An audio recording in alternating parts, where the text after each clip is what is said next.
क्या देश में राजनीतिक बचाव के नाम पर सच्चाई को दबाने की कोशिश की जा रही थी?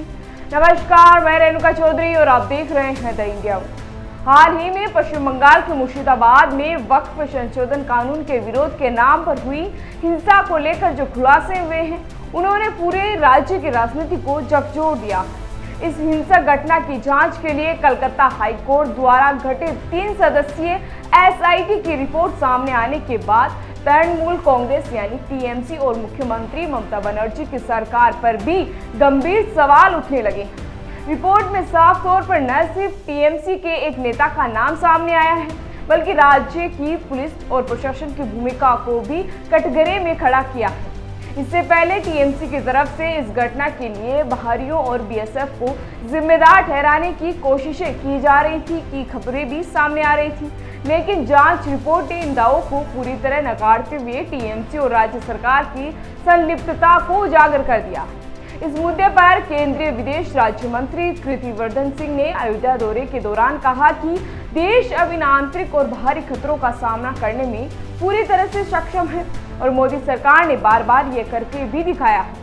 उन्होंने ऑपरेशन सिंदूर का जिक्र करते हुए बताया कि अब भारत सिर्फ सहन नहीं करता, बल्कि आतंकवाद और उसके स्रोतों को नष्ट करने की सटीक रणनीति भी अपनाता। इसके अलावा उन्होंने छत्तीसगढ़ में मारे गए करीब 26 नक्सलियों की घटना को भारत की आंतरिक सुरक्षा की सफलता बताया और कहा कि देश के अंदर या बाहर से कोई भी खतरा हो, भारत उसका पूरी ताकत से मुकाबला कर सकता है।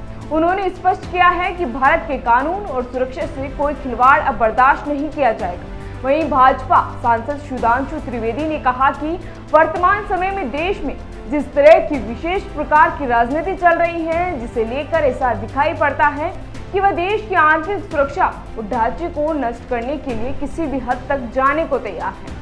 न्यायालय द्वारा गठित एसआईटी की रिपोर्ट आने के बाद पश्चिम बंगाल में टीएमसी सरकार की हिंदू विरोधी क्रूरता अपने पूरे रूप में सामने आ गई है।